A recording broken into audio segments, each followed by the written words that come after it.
आपाधापी नहीं है। यहां पर खबरों को पूरी विश्वसनीयता के साथ दर्शकों तक पहुंचाया जाता है और हमारे साथ गेस्ट पैनल भी लगातार जुड़े हुए हैं। प्रीति शेखर जी, आपको नहीं लगता कि थोड़ा और इंतजार करना चाहिए था? मिठाई, लड्डू ये सब ठीक, लेकिन दीपक जी तो कह रहे हैं कि 30 सालों से अगर आप यहां पर मौजूद हैं तो फिर समस्याएं कैसे रह गई? देखिए, ये तो जनता और कार्यकर्ताओं का उत्साह है जो आज परिलक्षित हो रहा है और इसलिए दिख रहा है क्योंकि उन्होंने जेन्युइनली उन्होंने काम किया है, हमारे प्रत्याशी के पक्ष में मतदान किया है, तो निश्चित तौर पर उनके अंदर का आत्मविश्वास है जो आज दिख रहा है और वो अपने भावनाओं को व्यक्त कर रहे हैं। जहां तक बात रही जनसुराज के प्रवक्ता हमारे साथी का, तो इन्होंने आपके समक्ष बहुत ही गलत आंकड़े पेश किए। भारतीय जनता पार्टी के पिछले 4 चुनाव की बात कर लें तो हमारे प्रत्याशी के वोट प्रतिशत का शेयर कमोबेश 56 से 60% का रहा है। 3 बार तो लगभग 60% हमारा वोट शेयर रहा है। तो ये अपनी थोड़ी जानकारी दुरुस्त कर लें। और जहां तक बात है मतदान प्रतिशत के घटने का, तो वो लगभग हर शहरी सीटों पर कमोबेश ऐसा होता रहा है। बांकीपुर में भी पूर्व का ऐसा ही आंकड़ा रहा है, 3-4-5% आगे पीछे रहा है। लेकिन उसके बावजूद भी आम मतदाताओं का भरोसा भारतीय जनता पार्टी के ऊपर रहा है और यह भारतीय जनता पार्टी के कार्यकर्ता होने के नाते ये हम सब लोगों का के लिए गर्व का विषय है। ये एक सम्मान का विषय है कि बांकीपुर की जनता का लगातार और प्रेम और स्नेह हमारे पार्टी के प्रत्याशी को मिलता रहा है। ये हमारे लिए गर्व का विषय है और इसलिए मिला है, ये यूं ही नहीं मिला है। एक मिनट, ये यूं ही नहीं मिला है। जनता का प्रेम और स्नेह पाना कोई आसान नहीं होता और आसान ही होता तो राजद आज सीन से आउट नहीं हुई रहती। तो यहाँ काम के बदले लोगों को इनाम मिलता है। काम के बदले लोगों का विश्वास जगता है। आपका कैलकुलेशन कहता है ना प्रीति जी, ये तो आपका कैलकुलेशन कहता है ना, लेकिन आरजू जी तो ये कह रहे हैं कि भाई वो तो इंतजार कर लीजिए, रुझान आ जाने दीजिए, फिर परिणाम भी आ जाने दीजिए। आरजू जी, अरे हम कहाँ परेशान हो रहे हैं, हम तो इंतजार ही कर रहे हैं। हम तो आपके टीवी स्क्रीन पर देख भी रहे हैं। जैसे ही रुझान आने शुरू होंगे तो फिर हमारी भी प्रतिक्रिया फिर लीजिएगा आप, लेकिन हम आश्वस्त हैं कि हम जीतने जा रहे हैं। वो बिहार प्रदेश की जनता जानती है कि आपको कितने प्रपंच रचने पड़े हैं। अरे आपको बिहार प्रदेश की जनता ने इलेक्टेड नहीं किया, आपके चेहरे पे वोट नहीं किया, लेकिन अलग बात है कि बिहार की जनता को ठगा, नीतीश कुमार को ठगा और आज मुख्यमंत्री बन गई। तो इतना ओवर कॉन्फिडेंस में आपको नहीं जाना है। दूसरी बात, मैं जहां तक जानता हूं कि अभी एग्जैक्ट पोल बस रुझान आने शुरू हो जाएंगे, लेकिन उसके बाद जो ये 2 आपका जो लड्डू बनाना और खिलाने का जो प्रोग्राम चल रहा है, या तो फिर आपने, हम तो कहते हैं शुरुआत से, क्या आपने सच में वाकई में ये स्थापित कर दिया अपने आप को, ये बताकर कि क्या वाकई में इलेक्शन कमीशन आपके साथ है या फिर कोई अदृश्य शक्ति जिसको हम बार बार कहते थे कि उसने आपका काम कर दिया है? आप इतने ओवर कॉन्फिडेंस में क्यों है? एग्जैक्ट पोल आने वाला है, 20 मिनट में शुरू हो जाएगा, एग्जैक्ट पोल का इंतजार कर लीजिए। लेकिन आरजू जी, ये आपका प्रेम न 2 चीज दिखाता है, या तो कोई अदृश्य शक्ति आपका साथ दी है जिसको हम भारतीय जनता पार्टी का विंग कहते हैं, प्रकोष्ठ कहते हैं, या फिर आप इलेक्शन कमीशन के साथ हैं। जनता तय करती है आरजू जी, ये अदृश्य शक्ति लोकतंत्र में काम नहीं करता है। लोकतंत्र में जनता काम करती है, जनता मालिक होती है। और अगर जनता की बात सुनी जाए तो इनकी वजह से, झूठ और प्रपंच की वजह से बांकीपुर की जनता जो है त्राहिमाम है, परेशान है और इनकी वजह से। लेकिन आपसे ये आपके सहयोगी भी पूछ रहे हैं, आपसे जनता भी पूछ रही है कि तेजस्वी यादव आखिर ग्राउंड पर अपने चेहरे अपने प्रत्याशी के साथ क्यों नहीं उतरे? वो पसीना उन्होंने क्यों नहीं बहाया? क्यों नहीं उतरे? आखिर में उतरना पड़ा ना। शुरुआती जितनी एग्रेसिव कैंपेनिंग बीजेपी करती है, आप ये कहते हैं कि उनके पूरे केंद्रीय मंत्री उतर जाते हैं, पूरे स्टार प्रचारकों को उतारा जाता है, तो भाई वो एक सीट के लिए लड़ती तो है। तो मैं कह रहा हूं कि जब हमारे लीडर ऑफ अपोजिशन, हमारे नेता प्रतिपक्ष को जब उतरना था वो उतरे। उससे पहले हमारे कार्यकर्ता थे, हमारे लीडर थे, हमारे नेता थे, हमारे विधायक थे, हमारे पूर्व मंत्री थे। वो तस्वीरें आपने देखी, आपने खुद वो फुटेज चलाए हैं प्रेस कॉन्फ्रेंस से लेकर। चलिए, आपको तो तीसरे नंबर पर आरजू जी बीजेपी और जनसुराज ने पहुंचा दिया। वो ये कह रहे हैं कि भाई आप तीसरे नंबर की पार्टी बन जाएंगे, लेकिन इसके लिए मैं ये कहती हूँ कि कौन पहला, कौन दूसरा, तीसरा कौन होगा, ये जनता तय करेगी। विभाजी हम 2 लोगों से लड़ रहे हैं। एक तो हमारा खुला मुकाबला है भारतीय जनता पार्टी से, जो कि हमारी वैचारिक इनसे लड़ाई है, और एक अदृश्य शक्ति है जो भारतीय जनता पार्टी का प्रकोष्ठ बन के बैठा हुआ है। जनसुराज से आपकी लड़ाई नहीं है, सबसे लड़ते हैं, जनसुराज से लड़ाई नहीं है। हम तो कह रहे हैं कि एक अदृश्य शक्ति है जो कि भारतीय जनता पार्टी का प्रकोष्ठ बन के दीपक जी, बैठा आप है। तो लड़ाई में ही नहीं है कह रहे हैं अर्जुन जी। अमित शाह के पैरवी पे नेशनल वाइस प्रेसिडेंट बनते देखिए, हैं, तो हमको तो दो भारतीय जनता पार्टी से लड़ना है और हम लड़ रहे हैं। हम लड़ रहे हैं, वैचारिक तरीके से लड़ रहे हैं और लड़ेंगे। चुनाव में इनकी जमीन गायब हो चुकी है और इनके जितने सपोर्टर्स, वोटर्स और कोर वोटर्स, यानी कि आपने अमित शाह का साथ दे दिया, यानी आपने अमित शाह का साथ दिया उनके इशारे पे ना, पसंद आ चुका है आपके कहने और का हमारे मतलब साथ यही आ है ना। चुके हैं। ये अभी मतगणना में ये बातें परिलक्षित हो जाएगी। दूसरी, हमारी बहन ने जो बताया कि 55-60% वोट पड़ा है, इन्होंने ये भारतीय जनता पार्टी के हिसाब से सोचा। भारतीय जनता पार्टी जिस तरह भ्रम में है कि जनता बहुत खुश है, उसी तरह हमारी बहन ने भी कैलकुलेशन किया। अरे मेरा कैलकुलेशन नहीं है, ये चुनाव आयोग का कैलकुलेशन है। पहले तो इसको सही कर लिया जाए। ये प्रीति शेखर भारतीय जनता पार्टी के प्रवक्ता का कैलकुलेशन नहीं है, ये आंकड़े हैं जो आंकड़े चुनाव आयोग ने दिए हैं। हमारी पार्टी का मत प्रतिशत 60% रहा है पिछले 3 चुनाव में। कुल मतदाताओं के 25% से ज्यादा वोट नहीं पड़ा है। इसका मतलब 75% मतदाता है जो या तो बीजेपी के खिलाफ है या बीजेपी के कारण वोट देने के लिए नहीं आते हैं, बीजेपी को सपोर्ट नहीं करते। बीजेपी को सिर्फ कुल मतदाताओं का 25% सपोर्ट ही मिलता है। मेरा यह मानना था, जिस तरह भारतीय जनता पार्टी भ्रम में रहती है कि जनता बहुत खुश है, उसी तरह का ये कैलकुलेशन है। जहां तक सवाल है जनता का, तो जनता की हालत देख लीजिए कि उनकी क्या हालत इन लोगों ने बना रखी है। इन्होंने सरकार की क्या हालत बना रखी है। हमारे जो माननीय मुख्यमंत्री जी हैं, पिछले 6 महीने से मुख्यमंत्री बने हुए हैं, बड़े अरेंज्ड चीफ मिनिस्टर हैं। आप ऐसी बातें क्यों कर रहे हैं? आप तो सरकार का हिस्सा रह चुके हैं। अरे इतने सरकार का सुख तो आपने लंबे काल तक लिया है और उस समय बिहार की स्थिति किस स्थिति में आपने पहुंचा दी थी, इसका तात्पर्य हुआ दिखाकर आज भी भारतीय जनता पार्टी जनता से वोट ले रही है। सरकार के साथ जुड़ जाए तो सब कुछ अच्छा हो जाता है। दिखाकर भारतीय जनता दोनों की केमिस्ट्री सेट हो चुकी थी। दोनों का ही बैठ चुका था। कौन किसके साथ लड़ रहा है या नहीं लड़ रहा है, ये सरकार बीजेपी पे अपराध की क्या स्थिति है, ये बीजेपी के साथ जनता जाती है, जनसुराज के साथ जाती है या आरजेडी के साथ जाती है या तमाम जो और भी 25 कैंडिडेट और भी हैं, उन लोगों को भी जनता ने अपना वोट तो दिया ही होगा। कुमार जी के नाम पर संजय जी हमारे साथ जुड़े हुए हैं। संजय जी से श्री सम्राट चौधरी को ले आए। संजय जी, इस बांकीपुर की जनता के लिहाज से मैं बात करूंगी, क्योंकि राजनीतिक दल है, राजनीति तो करेंगे ही, उनके हिसाब से हो सकता है कि ये उनके साथ लड़े थे, वो उनके साथ लड़े थे, जनता लड़ रही थी, जनता अपने लिए लड़ रही थी। जनता के मुद्दों की बात करें तो बांकीपुर में क्या सचमुच ऐसी समस्याएं रह गई? सबसे बड़ी अकाउंटेबिलिटी जो है वो बीजेपी के ऊपर जाती है, क्योंकि 30 साल आपने शासन यहां पर किया, आप रहे हैं, विधायक चुने हैं, आप कहते हैं कि हमारा गढ़ है, तब भी क्या सचमुच मूलभूत समस्याएं बच गई? आती हूँ संजय जी, मैं आपके पास आती हूँ। एक बड़ी खबर आ रही है, सीधे रुक कर लेती हूँ राहुल का।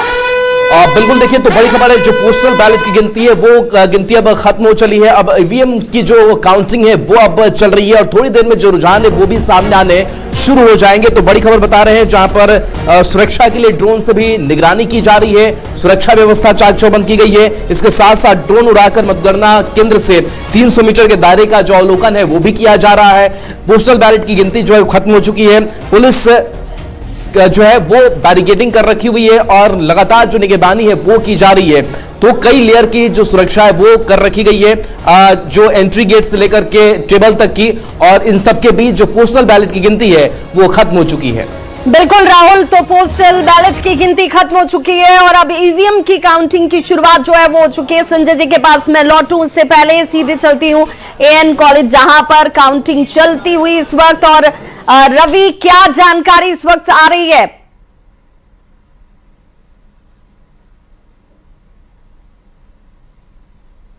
कि यहाँ पे पोस्टल बैलेट की जो गिनती है वो खत्म हो चुकी है और यहाँ पे ईवीएम मशीनों की जो है वो गिनती यहाँ पे शुरू हो चुकी है और माना जा रहा है कि लगभग 15 मिनट के बाद जो है वो पहला रुझान जो है वो सभी को यहाँ पे मिलेगा कि आखिर पहले राउंड जो हो रहा है वो पहला रुझान किसके पक्ष में जाता है। यहाँ पे तमाम जो 14 टेबल है वहाँ पे जो पोस्टल बैलेट है उसकी गिनती शुरू हुई थी, लेकिन वो पोस्टल बैलेट की गिनती जो है वो समाप्त हो चुकी है और ईवीएम मशीनें जो है वो खोली गई हैं और ईवीएम मशीनों की गिनती जो है वो पहले राउंड की यहाँ पे शुरू हो चुकी है। यहाँ पे आपको बता दें कि तमाम जो सुरक्षा व्यवस्था के बीच जो है लगातार डीएम जो है वो निगरानी कर रहे हैं और यहाँ पे बता दें कि सुरक्षा को लेकर के कई लेयर की जो व्यवस्था है वो की गई है और लगातार एएन कॉलेज के बाहर का जो परिसर है वहाँ पे तमाम सड़कों पे ड्रोन के जरिए जो है लगातार कैमरे के जरिए देखा जा रहा है कि सबसे बड़ी बात है कि यहाँ पे कहीं कहीं जो भीड़ है वो देखा जा रहा है कि कहीं ग्रुपबाजी तो नहीं हो रही है, कहीं खेमे के रूप में ज़्यादा से ज़्यादा लोग तो शामिल नहीं है, किस तरीके के लोग यहाँ पे पहुँचे हैं, इन तमाम बातों की जो निगरानी है वो यहाँ पे जारी है। और अभी से थोड़ी वक्त के बाद जो है वो पहला रुझान जो है वो मतगणना केंद्र एएन कॉलेज से मिलेगा लोगों को। जी बिल्कुल रवि, और पहला रुझान, उस रुझान पर भी हमारी नजर बनी हुई है। संजय जी, मैं आपके पास एक बार फिर से लौटूं, हालांकि आप भी इंतजार कर रहे होंगे कि पहला रुझान किसके पक्ष में जाता है। एक साइकोलॉजिकल माइलेज तो कम से कम मिल ही जाती है। निश्चित रूप से उसका माइलेज तो मिलता ही है। जो आपके सवाल थे कि आखिर बांकीपुर में जो मूलभूत समस्याएं हैं क्या वही हैं या उसमें चीजें बदली हैं, मैं कहूंगा कि इसके दो पक्ष हैं और इसको एक पक्ष से देखने की जरूरत नहीं है। बदलाव तो हुआ है, बांकीपुर बदला है, इस सच्चाई से कौन इनकार कर सकता है, लेकिन हाँ अभी भी बहुत कुछ बदलना बाकी है, ये भी सच है। ड्रेनेज सिस्टम एक बड़ा समस्या है जिसको लेकर के जल जमाव की बात होती है। संजय जी, एक बड़ी खबर आ रही है, सीधे रुक कर लेती हूँ सहयोगी राहुल का। राहुल, क्या है बड़ी खबर? बिल्कुल विभा, तो देखिए अब पोस्टल बैलेट की गिनती खत्म के साथ साथ जब ड्रोन से निगरानी है वो भी लगातार की जा रही है, यानी कि चप्पे चप्पे पर नजर है ताकि सही तरीके से इस पूरी काउंटिंग की प्रक्रिया को खत्म किया जाए और कहीं से कोई गड़बड़ी ना हो। इसके लिए प्रशासन ने पूरी तैयारी कर रखी है और नए तकनीकों का इस्तेमाल लगातार आए दिन हो रहा है और इस व्यवस्था को और निर्वाचन आयोग की तरफ से दुरुस्त किया जा रहा है। प्रशासन भी अपना पूरा सहयोग कर रहा है और ड्रोन से जो निगरानी है वो की जा रही है ताकि किसी भी अवैध लोगों की एंट्री यहां पर ना हो सके, क्योंकि कई जो प्रतिनिधि है उनकी एंट्री तक होती है। वो चीजों को देखते हैं कैसे काउंटिंग की प्रक्रिया चल रही है ताकि आश्वस्त जो है वो प्रत्याशी भी रहे, लेकिन इन सब के बीच किसी असामाजिक तत्व या फिर कोई ऐसे व्यक्ति ना प्रवेश कर पाए जो अवैध हो और वहां उनको नहीं जाना चाहिए, और इसी को लेकर के ये निगरानी की जा रही है। विभा, बिल्कुल, और ड्रोन से अब निगरानी इस वक्त की जाती हुई संवाददाता रवि हमारे साथ जुड़े हुए लगातार ग्राउंड जीरो से। रवि, ड्रोन से निगरानी इस वक्त की जा रही है, ये क्या निगरानी के पहले से जो मापदंड तय किए गए थे उसी के अनुरूप हो रहा है या कोई खास वजह? देखिए, बाहर में जो तमाम दलों के जो कार्यकर्ता है वो जुटने शुरू हो गए हैं और धीरे धीरे भीड़ जो है वो बढ़ती जा रही है। यहाँ पे बैरिकेडिंग की गई है ताकि बोरिंग रोड से यहाँ तक जो है गाड़ी भले ही ना चले लेकिन पैदल लोगों के जाने की इजाजत है और यहाँ पे धीरे धीरे भीड़ जो बढ़ रही है, लोग ग्रुप्स में पहुँच रहे हैं। इस बात की सीसीटीवी के जरिए निगरानी की जा रही है कि कहीं पे भी ज्यादा से ज्यादा भीड़ जो है ग्रुप लगा करके लोग ना रहे और किसी भी तरीके से लोग जो है वो किस तरीके से पहुंच रहे हैं, किसी के हाथ में कोई सामान तो नहीं है, किस तरीके से लोग यहाँ पे पहुंच रहे हैं, तमाम निगरानियां जो है वो की जा रही है। इस एएन कॉलेज के लगभग 300 मीटर के दायरे में ये निगरानी रखी जा रही है। ड्रोन के जरिए जो है लगातार नजर बनाया गया है कि कहीं से भी कोई हल्ला गुल्ला हो या फिर किसी ढंग के अरफा तरफी का माहौल ना बने। रुझान आया क्या? क्योंकि हम सभी यही चाहते हैं कि पहला रुझान जो है वो किस रूप में आता है वो अपने दर्शकों तक सबसे पहले पहुंचाए, तो कोई रुझान को लेकर जानकारी सामने आ रही है क्या? देखिए, रुझान को लेकर के लगातार नजरें बनी हुई है। माना जा रहा है कि अभी से थोड़े वक्त के बाद जो है वो पहला रुझान जो है वो जल्दी मिलेगा और रुझान को लेकर के ही जो है वो तमाम लोगों की नजरें बनी है कि आखिर पहला रुझान जो है वो किसके पक्ष में जाता है। माना जा रहा है कि अभी से चंद मिनटों के बाद जो है ये रुझान हम लोगों के सामने होगा। जी बिल्कुल, तो चंद मिनटों में ये रुझान सबके सामने होगा और इसीलिए हम कह रहे हैं कि बांकीपुर का धुरंधर कौन होगा इसके लिए अभी आपको इंतजार करना होगा, लेकिन रुझानों की शुरुआत और फिर रुझान से परिणाम भी हम आप तक सबसे पहले विश्वसनीय तरीके से पहुंचाने वाले हैं, क्योंकि ग्राउंड जीरो पर हमारे संवाददाता मौजूद हैं, राजनीतिक दलों के मुख्यालय कार्यालय में भी उनकी मौजूदगी है, ताकि वहां पर किस तरीके से हलचल नजर आती है वो भी हम आप तक पहुंचा रहे हैं। एक तरफ लड्डू बनाने को लेकर सुबह से ही तैयारियां जो है वो शुरू कर दी गई, क्योंकि ये कार्यकर्ताओं का विश्वास है कि भाई यहाँ की जनता जनार्दन का आशीर्वाद उनके साथ होगा। लेकिन इस बीच सबकी निगाह उस रुझान पर जो सबसे पहले एएन कॉलेज जहां पर काउंटिंग सेंटर बनाया गया है वहां से निकलकर आने वाली है। हमारे संवाददाता रवि वहां पर मौजूद है, और रवि, जैसे आप तक ये जानकारी पहुंचती है हमारे दर्शकों तक जरूर पहुंचाएं। संजय जी हमारे साथ जुड़े हुए हैं। संजय जी, चूंकि हम समस्याओं की बात कर रहे थे, क्योंकि विधायक से उन समस्याओं के निदान की उम्मीद तो लोग करते हैं।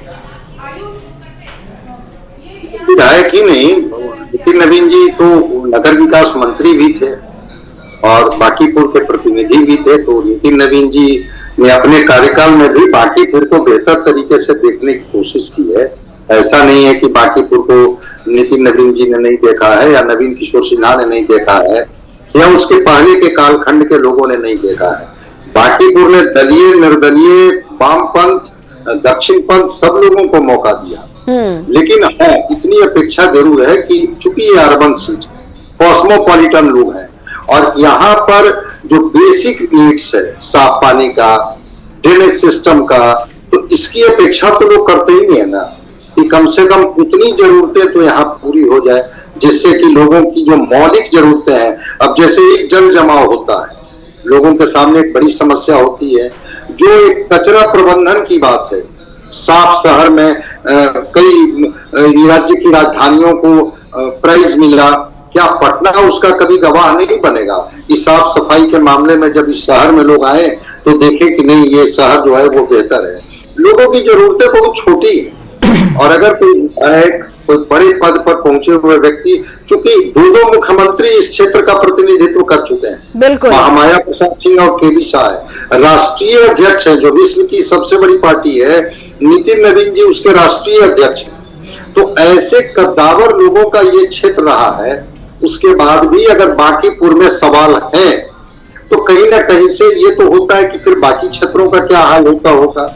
तो बांकीपुर को फेस लिफ्टिंग की जरूरत है। बिल्कुल, कद्दावर लोगों का क्षेत्र, इसके बावजूद समस्याएं बनी हुई हैं, समस्याएं हैं तो जनता उस समस्या का निदान चाहती है और इसीलिए अपने लिए एक बेहतर चुनाव कर रही है। और इस चुनाव का परिणाम किस रूप में होगा, इस पर हमारी नजर लगातार बनी हुई है। तमाम गेस्ट पैनल हमारे साथ जुड़े हुए हैं जिनसे इस लेकर चर्चा हम दिन भर करने वाले हैं, क्योंकि हमारी महा कवरेज कौन है बांकीपुर का धुरंधर, किसके सिर पर विजय का ताज सजने वाला है, ये अपने आप में बड़ा सवाल, और इस सवाल का जवाब